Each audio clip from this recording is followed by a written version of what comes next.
प्रिय भक्तगण, आज हम आपको एक कथा का श्रवण करा रहे हैं जो सुनने से मात्र आपके जीवन में सुख संपत्ति और धन की वर्षा होगी। तो चलिए कथा को प्रारंभ करते हैं। भगवान शिव माता पार्वती से कहते हैं, दुखों का अंत भक्ति में छिपा क्यों होता है।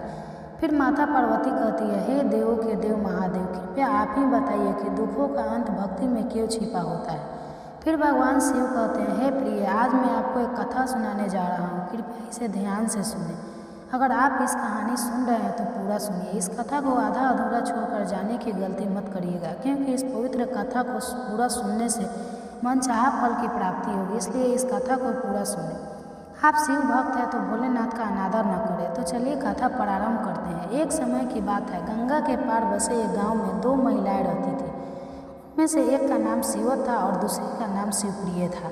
शिव दर्शिका एक दिन हर दिन नाव से गंगा पार करके काशी आती और वहां जाकर ताजी हरी सब्जियां बेचा करती। जब उनकी सब्जियां बिक जाती तो वे गंगा के किनारे आराम से बैठ जाती। वे अपने घर से रोटी और मक्खन लेकर आती और पेड़ की छाया में बैठकर अपना भोजन करती। फिर नाव में बैठकर वापस गंगा पार अपने घर लौट जाती। शिव दर्शनी और शिवप्रिया काशी के गंगा के उस पार की रहने वाली थी, पर उन्होंने कभी भगवान महादेव के बारे में नहीं सुना था। भक्ति का मतलब ही नहीं पता था।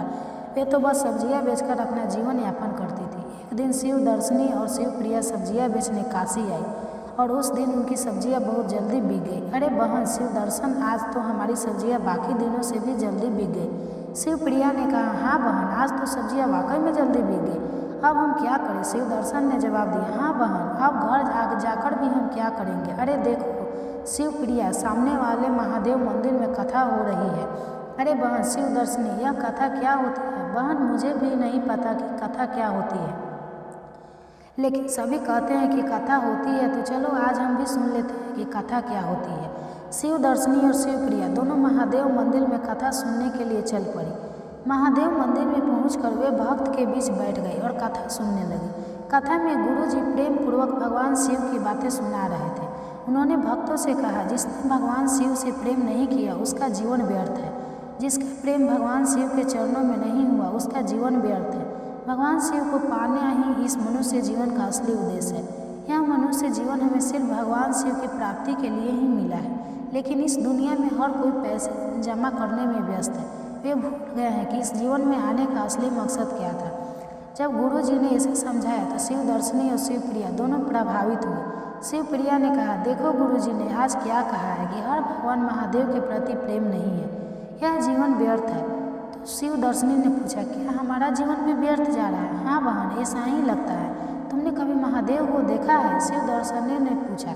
शिवप्रिया ने जवाब दिया, अरे बहन, मैं तो हमेशा तेरे ही साथ रहती हूँ, मैंने कहाँ भगवान शिव को देखा है। तो फिर बताओ, भगवान शिव कहाँ मिलेंगे। जब शिव दर्शनी और शिवप्रिया यह चर्चा कर रही थी, उसी समय एक संत वहाँ से गुजर रहे थे। मुझे लगता है भगवान शिव इन साधुओं के पास ही होते हैं, तो आओ हम इनके पास से भगवान शिव को ले आए। वह साधु अपना झोला और सामान गंगा के किनारे रखकर स्नान करने लगा। शिव दर्शन और शिवप्रिया दोनों गंगा के किनारे गए और साधु का झोला चुपके से उठा लिया और वहां से चल दिए। जब उन्होंने साधु के झोले में देखा तो उन्हें एक डिब्बा मिला।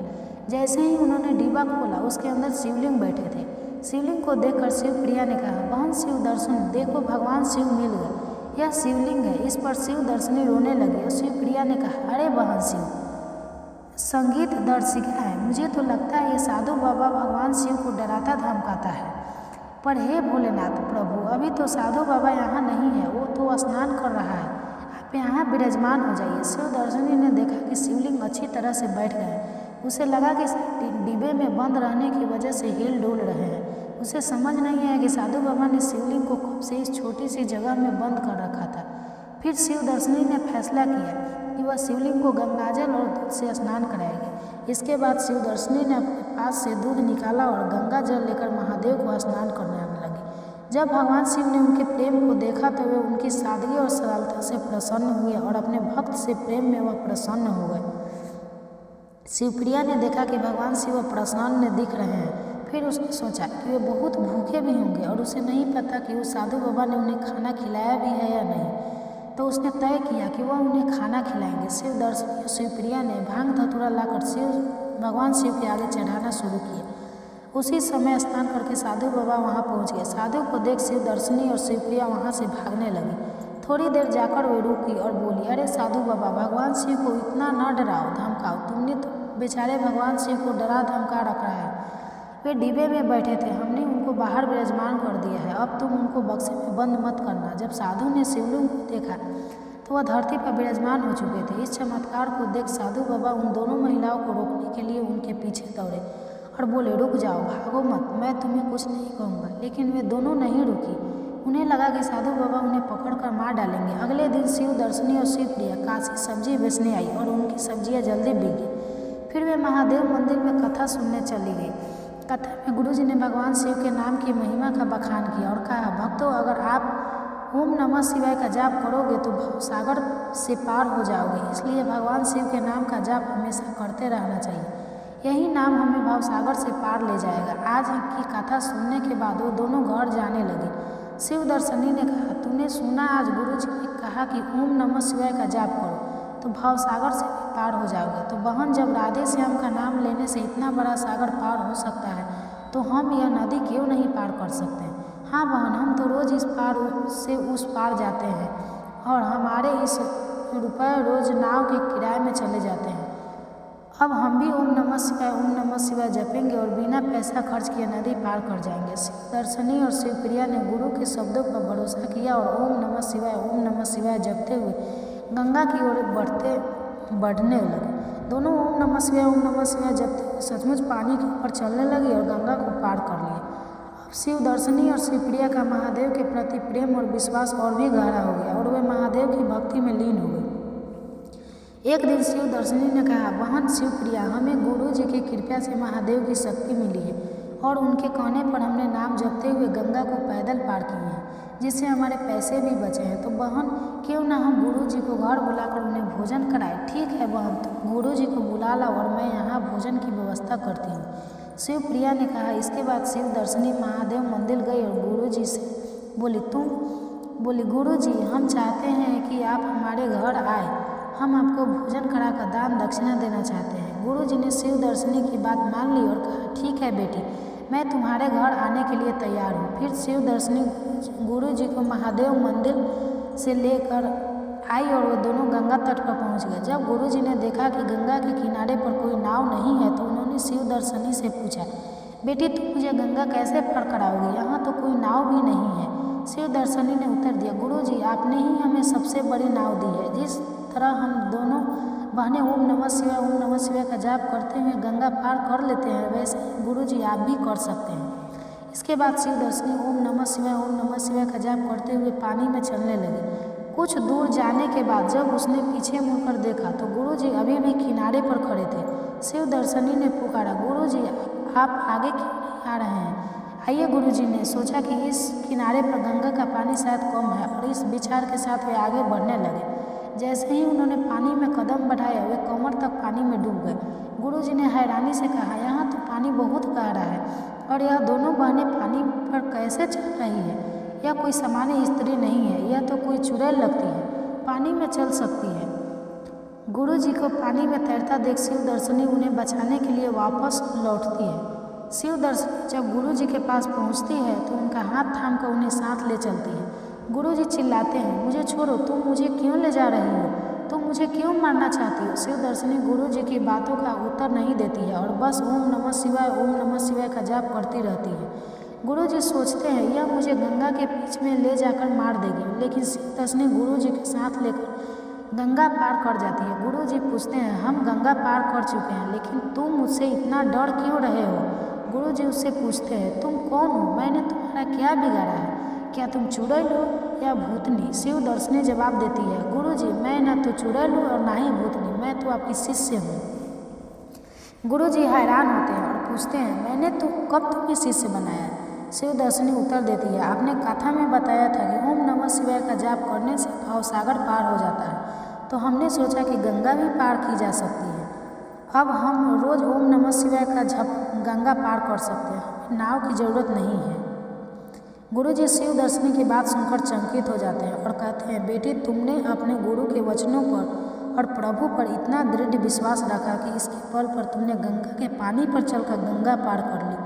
तुम महान हो और महान है तुम्हारा प्रभु भोलेनाथ के प्रति प्रेम। और विश्वास। उसी काशी के राजा के यहाँ एक बेटी का जन्म होता है जिसका नाम महेश्वरी रखा जाता है, जो माता पार्वती का रूप है। जब महेश्वरी शादी के योग्य हो जाती है तो एक रात राजा को सपने में शिवजी दर्शन देते हैं और कहते हैं कि वह अपनी बेटी का विवाह उनके परम भक्त त्रिलोचना जी से करवा दे, जो उज्जैन में निवास करते हैं। भगवान शिव की आज्ञा मानकर राजा अपनी बेटी के साथ त्रिलोचना जी के पास पहुंच जाता है और कहते हैं कि शिवजी ने आपको मेरी बेटी के विवाह की अनुमति दी है। राजा अपनी बेटी को त्रिलोचना के पास छोड़कर चले जाते हैं, जो त्रिलोचना भगवान शिव थे और माता पार्वती महेश्वरी थी। त्रिलोचना महेश्वरी को बहुत समझाते हैं कि तुम वापस चली जाओ, मैं तुमसे शादी नहीं कर सकता। महेश्वरी त्रिलोचना से कहती है कि मैंने आपको दिल से अपना पति मान लिया है, मैं वापस नहीं जा सकती। अगर आप मुझे स्वीकार नहीं करेंगे तो मैं अपनी जान दे दूंगी। महेश्वरी के संपन्न देखकर त्रिलोचना ने महेश्वरी से शादी कर ली। कुछ वक्त के बाद त्रिलोचना ने ओम नमः शिवाय की जाप करने लगा। इसके बाद त्रिलोचना ने ओम नमः शिवाय की सृष्टि की, जिसकी ख्याति दूर दूर तक फैल गई। एक बार त्रिलोचना एक भक्त के घर ओम नमः शिवाय का जाप करने गए, जहाँ वह भक्त उन्हें दक्षिणा में धन देने लगा। त्रिलोचना ने कहा, बेटे मुझे इतने धन की क्या जरूरत, मुझे इसकी आवश्यकता नहीं है। हे त्रिलोचना, आपके स्थान पर आगमन और ओम नमः शिवाय के जाप से आपने हमें अनुग्रहित किया है, कृपया दक्षिणा स्वीकार करें। भक्त के निवेदन पर त्रिलोचना ने दक्षिण ग्रहण की फिर से अपने घर की ओर चल पड़े। घर वापसी के दौरान त्रिलोचना को रास्ते में रात हो गई। वे अभी घर ही पहुंच रहे थे कि 4 ठगों ने उनका पीछा करना शुरू कर दिया। जब त्रिलोचना को एहसास हुआ कि कोई उनका पीछा कर रहा है तो उन्होंने रुककर ठगों से पूछा, अरे भाई आप कहाँ जा रहे हो? ठगों ने जवाब दिया, हम वहीं जाएंगे जहाँ आप जाएंगे। त्रिलोचना समझ गए कि यह लोग ठग है और उनके धन को छीनने के इरादे से उनका पीछा कर रहे हैं। त्रिलोचना ने सोचते हुए अपने बैग से धन की थैली निकाली और कहा, क्या तुम लोग इस पैसे के लिए मेरा पीछा कर रहे हो? मुझे इस पैसे की लालच नहीं है, मैं इसे नहीं चाहता, तुम इसे ले लो और मुझे जाने दो। डर के मारे उन्होंने यह सोच के पैसे हमें सौंप दिए कि बाद में राजा के पास जाकर वह हम सबको पकड़वा कर सजा दिलाया है। इसलिए हमने सोचा कि पैसे लेकर उन्हें मार डालें, लेकिन फिर सबने तय किया कि ना तो उन्हें मारेंगे और ना ही छोड़ेंगे। इस विचार के साथ उन ठगों ने त्रिलोचना के हाथ पर काटा और उन्हें सूखे कुएं में फेंक दिया और वहां से भाग गए। त्रिलोचना का मन शिव जी में इस कदर रमा हुआ था कि उन्हें अपने हाथ पैर कटने का भी दर्द महसूस नहीं हुआ। इस हालात में भी ओम नमः शिवाय जाप करने लगे। ओम नमः शिवाय, ओम नमः शिवाय, ओम नमः शिवाय जाप करने लगे। सुबह होने पर राजा अग्रसेन वहाँ से गुजरे और उन्होंने त्रिलोचना के ओम नमः शिवाय की आवाज़ सुनी। यहाँ ओम नमः शिवाय का यह जाप कौन कर रहा है? यह आवाज़ कहाँ से आ रही है? उन्होंने अपने सैनिक से कहा, रथ रोको और पता लगाओ कि आवाज़ कहाँ से आ रही है। सैनिक ने जब खोजा तो उन्होंने पाया कि त्रिलोचना कुएं के अंदर ओम नमः शिवाय का जाप कर रहे हैं और उनके हाथ पैर कटे होने के बावजूद वे प्रसन्न हैं। महाराज, इस सूखे कुएं से ओम नमः शिवाय की मधुर ध्वनि सुनाई दे रही है। कुएं के अंदर एक व्यक्ति है जिसके हाथ और पैर कटे हुए हैं। उनके वेशभूषा से लगता है कि वे कोई संत है। अजीब बात है कि इतनी पीड़ा के बावजूद भी वे इतना सुंदर ओम नमः शिवाय जाप कर रहे हैं। निश्चित वे कोई सिद्ध संत होंगे। सैनिक, जल्दी से इस महान व्यक्ति को कुएं से बाहर निकालो। राजा त्रिलोचना को कुएं से बाहर निकालकर अपने महल ले गए और उनका इलाज करवाया। फिर राजा ने त्रिलोचना से पूछा, हे संत, सबसे पहले तो आप मुझे यह बताएं कि आपकी यह दुर्दशा किसने की? कृपया मुझे उस दुर्जन व्यक्ति का पता बताएं, मैं उसे सख्त से सख्त सजा दिलवा आया। आज्ञा है राजन, मुझे उनकी कोई जानकारी नहीं है, मैं उन्हें पहचानता नहीं हूँ। महानुभाव, इतनी पीड़ा और कष्ट के बावजूद आप इतने प्रसन्नतापूर्वक भगवान शिव का जाप कर रहे थे, क्या आपको दर्द महसूस नहीं हो रहा था? हे राजन, मेरी आत्मा और मेरा मन दोनों ही मेरे महादेव में लीन है, इसलिए मेरा मन सदैव आनंदित रहता है। कोई भी प्रतिकूल परिस्थितियाँ मेरे मन को प्रभावित नहीं करती।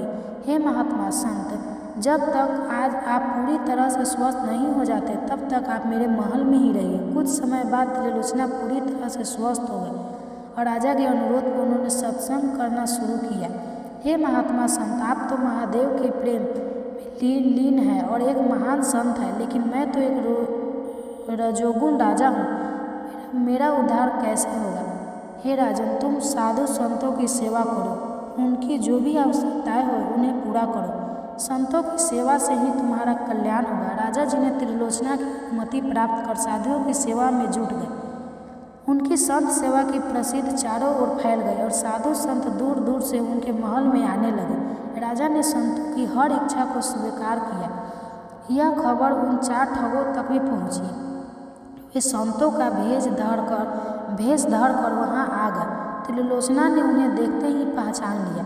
ठग त्रिलोचना को देखकर डर गए कि अब उन्हें दंड मिलेगा।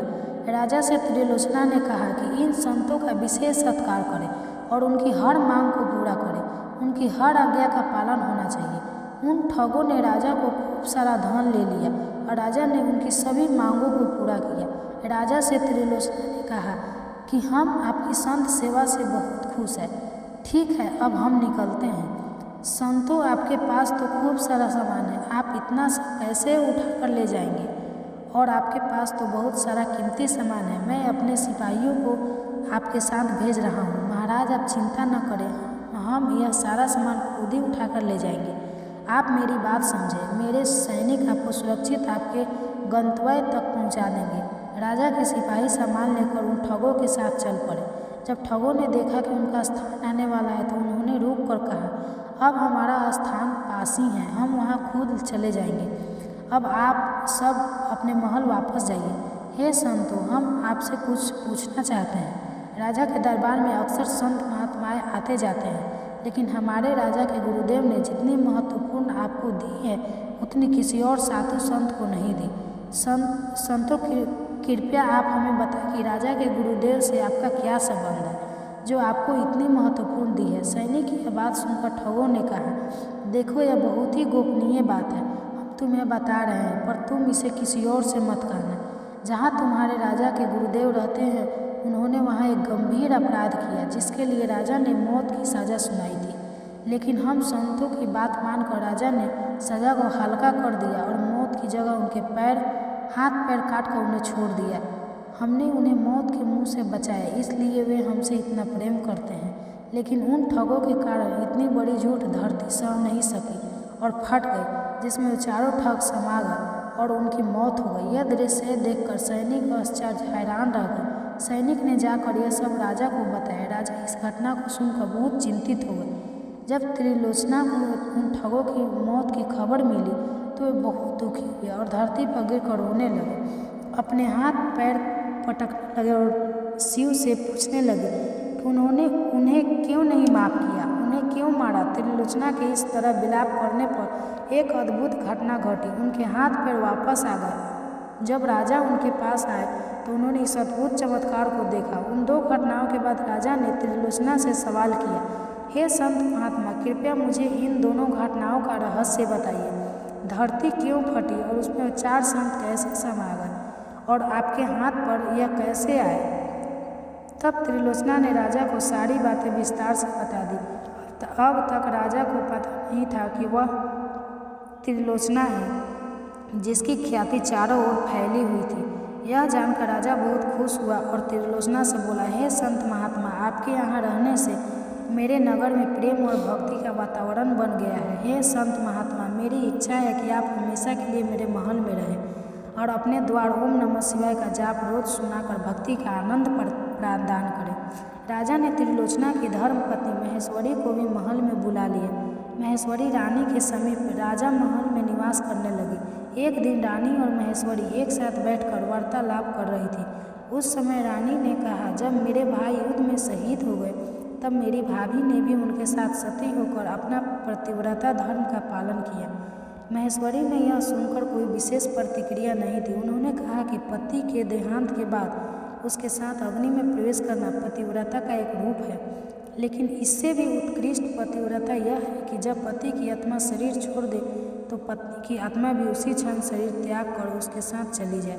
महेश्वरी ने रानी को भाभी की तारीफ नहीं की, इससे वह अंदर ही अंदर बहुत नाराज हुए और रानी ने महेश्वरी के प्रति के व्रत की परीक्षा लेने का निश्चय किया। उन्होंने एक दासी के साथ मिलकर एक योजना बनाई और उसे यह कहने के लिए भेजा कि महेश्वरी के पति का देहांत हो गया है।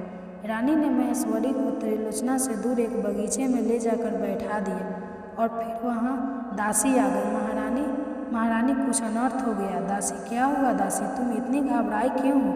दासी, महारानी जी बहुत ही दुखद समाचार है। त्रिलोचना जी अब इस दुनिया में नहीं रहे, उनकी मृत्यु हो गई है महारानी। हे महारानी, भगवान भोलेनाथ, यह कैसा हुआ है? महेश्वरी जी, क्या आपने सुना त्रिलोचना जी की मृत्यु हो गई है और आप पर कोई असर नहीं हो रहा? महेश्वरी, रानी जी, मेरे पति जीवित हैं, आपके धोखे में आकर डर रही है। अगर उनके साथ कुछ भी अनहोनी होती तो मैं जान जाती। महेश्वरी जी ने दासी की बातों पर विश्वास नहीं किया और इस वजह से रानी की योजना नाकाम हो गई। कुछ वक्त बाद रानी फिर महेश्वरी जी के पास आई और कहा, महेश्वरी जी, एक बड़ा संकट आया है। यह सच है कि त्रिलोचना जी का देहांत हो गया है।